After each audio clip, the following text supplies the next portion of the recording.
नमस्कार मित्रों, हाईटेक हिंदी परिवार में आपका स्वागत है। एक नए वीडियो में आज हम पुनः जुड़ते हैं और आज के इस वीडियो में हम आचार्य रामचंद्र शुक्ल के हिंदी साहित्य के इतिहास, उनकी पुस्तक से महत्वपूर्ण प्रश्नों पर बात करने वाले हैं।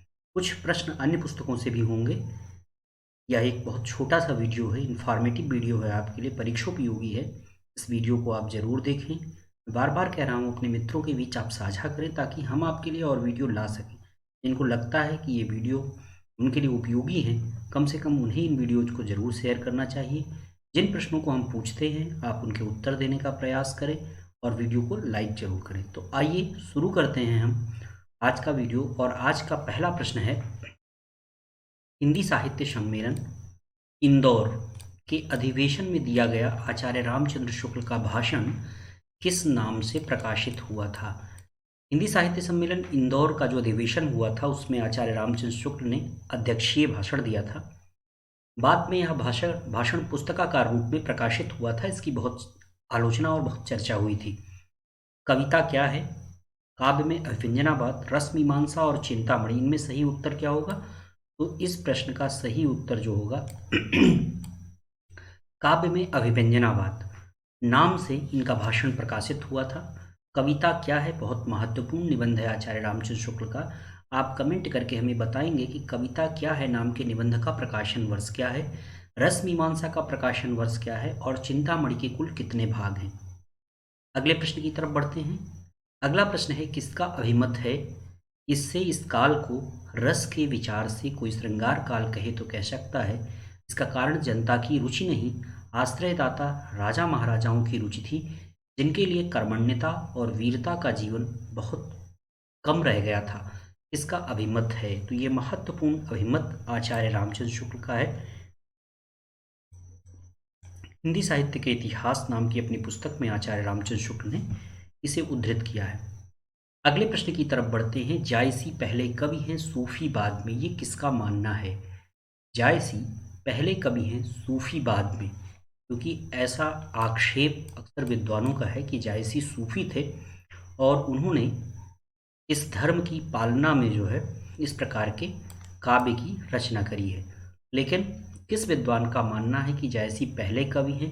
कवित्व धर्म उनके काव्य में देखने को मिलता है और सूफी की जो महत्ता है वो बाद में आती है। तो जायसी पहले कवि हैं, सूफी बाद में, ये किसका मानना है? इसका सही उत्तर होगा इनमें से कोई नहीं, क्योंकि ये कथन जो है विजय देव नारायण शाही का है। किसका?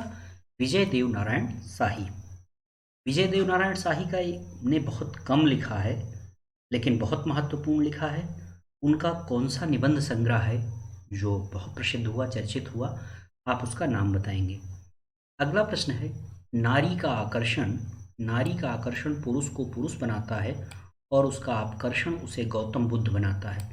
ये किसका कथन है? नारी का आकर्षण पुरुष को पुरुष बनाता है और उसका आकर्षण उसे गौतम बुद्ध, किसका कथन है? आचार्य रामचंद्र शुक्ल, हजारी प्रसाद द्विवेदी, रामविलास शर्मा और इनमें से कोई नहीं। जी हाँ, तो इसका सही उत्तर होगा इनमें से कोई नहीं, क्योंकि ये जो महत्वपूर्ण कथन है वह है जयशंकर प्रसाद का। नारी का आकर्षण पुरुष को पुरुष बनाता है और उसका आकर्षण उसे गौतम बुद्ध। अगले प्रश्न की तरफ बढ़ते हैं और अगला प्रश्न है, साहित्य के इतिहास लेखन में जनता, ध्यान दीजिएगा, साहित्य के इतिहास लेखन में जनता और शिक्षित जनता जैसे शब्द का प्रयोग किस साहित्य इतिहास लेखक ने किया है? जी हाँ, किसने किया है? तो इसका सही उत्तर होगा आचार्य रामचंद्र शुक्ल। आचार्य रामचंद्र शुक्ल ने जनता और शिक्षित जनता जैसे शब्दों का प्रयोग किया है, जबकि हजारी प्रसाद द्विवेदी ने लोक का प्रयोग किया है। पाखंड प्रतिषेध नामक कविता किसने लिखी है? पाखंड प्रतिषेध, जी हाँ, इस शीर्षक से कविता लिखी है किसने? आचार्य रामचंद्र शुक्ल ने लिखी है। बहुत महत्वपूर्ण प्रश्न है। अगले प्रश्न की तरफ बढ़ते हैं। इस पुस्तक के वक्तव्य का अंश है, वर्तमान लेखकों और कवियों के संबंध में कुछ लिखना अपने सिर एक बला मोल लेना ही समझ पड़ता था, पर जीना माना। वर्तमान सहयोगियों तथा उनकी अमूल्य कृतियों का उल्लेख भी थोड़े बहुत विवेचन के साथ डरते डरते किया गया। ये किसने कहा है और किस पुस्तक में कहा है?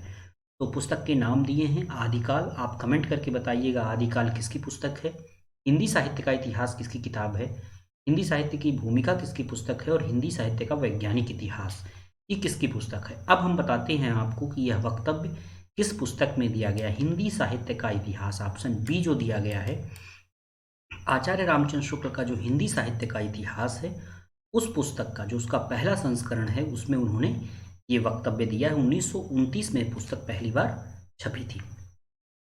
इतिहास पुस्तक में किसी कवि की पूरी क्या अधूरी आलोचना भी नहीं आ सकती। इतिहास पुस्तक में किसी कवि की पूरी क्या अधूरी आलोचना भी नहीं आ सकती। किसका मत है?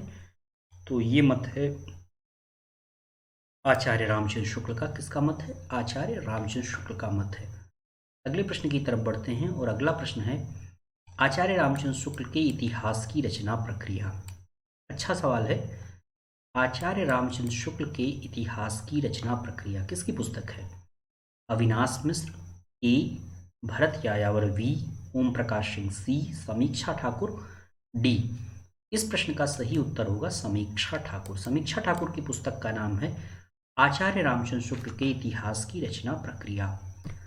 अगला प्रश्न है प्रकाशन अनुक्रम के अनुरूप आचार्य शुक्ल ने छायावाद का प्रथम काव्य संग्रह किसको माना है? छायावाद का प्रथम काव्य संग्रह, ध्यान दीजिएगा, अन्य विद्वानों ने दूसरी पुस्तक को माना है, दूसरे काव्य संग्रह को माना है, लेकिन प्रकाशन अनुक्रम को ध्यान में रखते हुए आचार्य रामचंद्र शुक्ल ने छायावाद का पहला जो काव्य संग्रह माना है वो क्या है? उन्होंने पल्लव को पहला काव्य संग्रह माना है छायावाद का। तो इसमें यह उत्तर आपका सही होगा। तो इस प्रकार आचार्य रामचंद्र शुक्ल की जो पुस्तक है हिंदी साहित्य का इतिहास, उससे कुछ जरूरी और महत्वपूर्ण प्रश्न हमने आज आपको बताए। आप इन प्रश्नों को ध्यान से देखिएगा, ठहरिएगा, विचार करिएगा कि क्या ये प्रश्न आपको आते थे, क्या ये प्रश्न आपको किसी अन्य पुस्तक में मिले।